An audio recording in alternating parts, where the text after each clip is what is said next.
In the mist-shrouded waters of southeast Alaska, longhouses stood guarded by towering totem poles.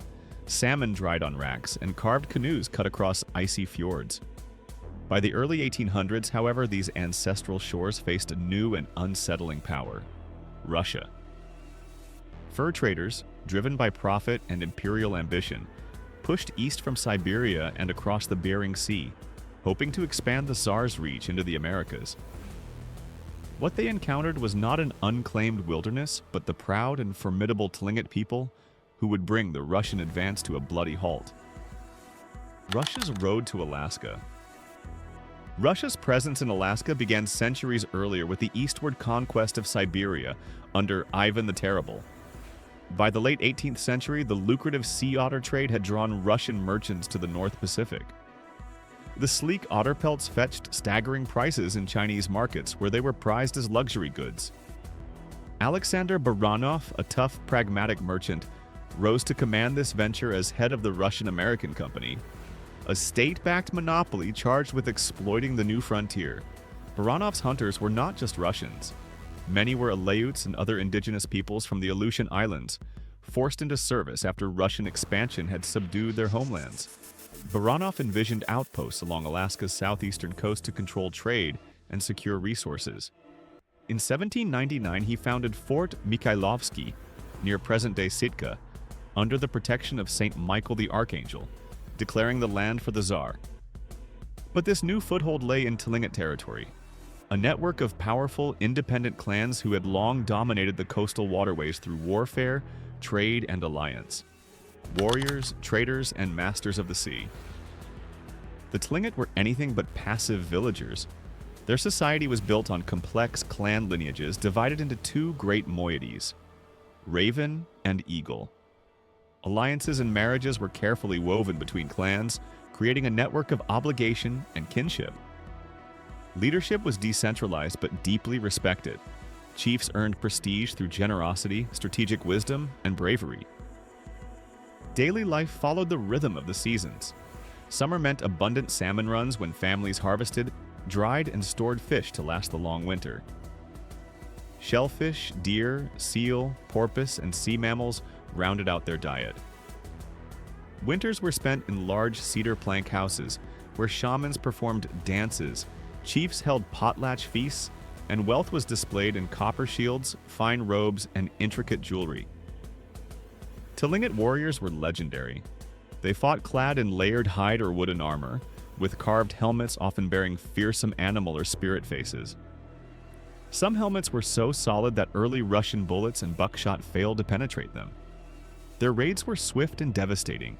Canoes moved silently through fog to strike rival villages, taking captives, goods, and revenge.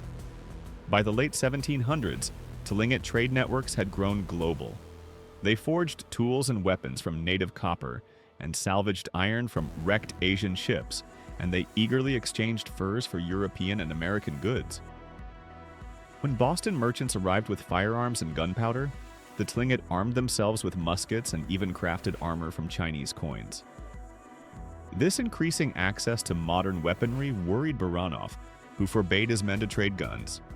A brewing storm. Baranov's settlement was vulnerable from the start. The local Tlingit leader had permitted Fort Mikhailovsk's construction in hopes of managing the newcomers, but resentment spread quickly. Russian sea otter hunting disrupted local trade and threatened food security. Worse, some Russian expeditions plundered or killed Tlingit people, echoing atrocities like the Awauk massacre on Kodiak Island, where hundreds of indigenous men, women, and children had been slain by Russian forces only decades earlier. By 1802, Tlingit anger reached a breaking point. Whispers moved from cove to cove, uniting normally autonomous clans. Chief Katlian of the Kiksadi Raven clan, a skilled marksman and seasoned warrior, emerged as a central figure. Through diplomacy and marriage ties, he forged an unprecedented alliance of Tlingit clans, supported by some Haida and Tsimshian warriors from the wider Pacific Northwest. Armed with muskets and blades and fueled by determination to preserve their freedom, the Tlingit prepared to strike. The 1802 massacre at Fort Mikhailovsk. In June 1802, the Tlingit launched a coordinated assault on Fort Mikhailovsk. Over 1,000 warriors swept down upon the small Russian-led garrison. The defenders, Russians and their indigenous allies, fired cannons and muskets, but they were overwhelmed. Katlian's fighters stormed the fort, killing most of its occupants and seizing furs, weapons, and captives. The Russian settlement was burned to the ground. A day later, another Russian hunting party returned from sea and was ambushed and destroyed. For the first time, the Russian imperial project in Alaska suffered a decisive, humiliating defeat. News of the disaster reached outside traders quickly. A British captain, Henry Barber, sailed into the ruins, finding bodies scattered and the fort in ashes. Barber negotiated with Katlian, pressuring him to release Russian captives, but only to profit himself.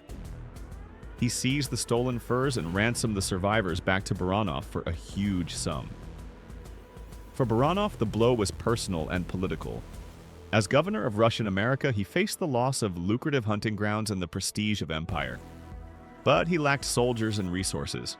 Rebuilding would take time. The sapling fort and the Tlingit's last stand. Katlian knew the Russians would return. He rallied the Kiksadi clan to prepare for a siege. Abandoning their old village, they built a powerful stronghold on a peninsula overlooking Sitka Sound. This sapling fort featured high palisades reinforced with timbers, gates, and gun ports for cannons, an indigenous fortress adapted to gunpowder warfare.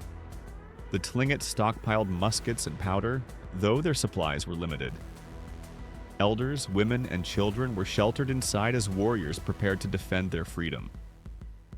To Katlian, the fight was existential. Resist or face the fate of other people subjugated by Russian traders. By late summer 1804, Baranov had mustered his counterstrike.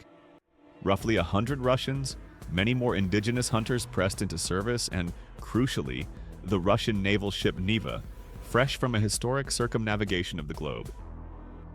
The Neva's cannons gave Baranov a new edge. When Tlingit envoys tried to bring back more gunpowder, the Neva intercepted them and destroyed their supply canoe in a deadly skirmish. It was a grim omen. On October 1st, 1804, Russian forces landed near the sapling fort. Katlian painted his face black with charcoal, symbolizing a warrior ready for death, and donned his raven-shaped helmet. He carried a hammer taken from a slain Russian blacksmith, a trophy and a weapon. As the attackers advanced, Tlingit gunfire tore through their ranks. Some Russians broke and ran, only to be ambushed by Tlingit warriors sallying from the fort. In brutal close combat, Katlian reportedly smashed enemies with his hammer, while his fighters cut down sailors and indigenous allies. Baranov himself was shot in the arm. 10 Russians died and 24 were wounded. The invaders retreated under covering cannon fire. For one shining day, the Tlingit had stopped the empire, retreat and survival. But victory could not last. Russian naval fire battered the fort, and Katlian's people ran low on powder. Facing certain defeat, the Kiksadi planned a secret night escape. First elders and children, then warriors. They trudged through cold rain and dense forest toward Peril Strait, enduring hunger, exhaustion, and death. Some, unable to continue, were reportedly killed to avoid slower suffering.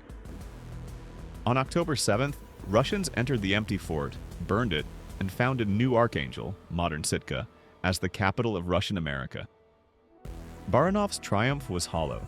The Tlingit were neither destroyed nor subdued, only withdrawn to fight another day. Uneasy coexistence. The next summer, Tlingit delegations returned to negotiate. Katlian, still honored as a warrior and leader, met with Baranov.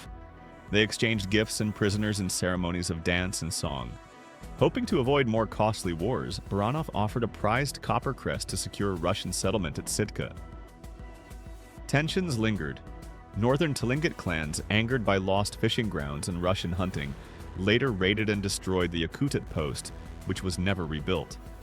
But large-scale war gave way to an uneasy balance. Distracted by European turmoil and wary of resistance, Russia avoided mass colonization. In the 1820s, the Tsar ordered merchants not to tax or enslave the Tlingit and to respect their independence. Russian Orthodox missionaries also urged fairer treatment. As a result, no wave of settler displacement came. Tlingit clans kept their lands, rebuilt communities, and continued traditions even under the shadow of Russian forts. Legacy of defiance. When Baranov retired in 1818, Tlingit chiefs, including Katlian, attended his farewell. The aging governor admired his former enemy's intelligence and courage. Baranov himself would never return to Russia. He died at sea. But the empire he served had learned a costly lesson. Alaska was not an empty prize. The Tlingit resistance of 1802 to 1804 didn't end Russian ambitions, but it reshaped them. Instead of conquest and forced servitude, the empire settled for trade, diplomacy, and limited control. The war ensured that Tlingit people remained a sovereign force on their own coasts, their totem poles and great houses still marking the shores where they had once fought off an empire. And that's the story of how the Tlingit warrior stood their ground and forced the Russian Empire to rethink its American ambitions. If you enjoyed this journey into a lesser-known corner of history, give this video a like and subscribe. Thanks for watching, and until next time, keep exploring the past to understand the world we live in today.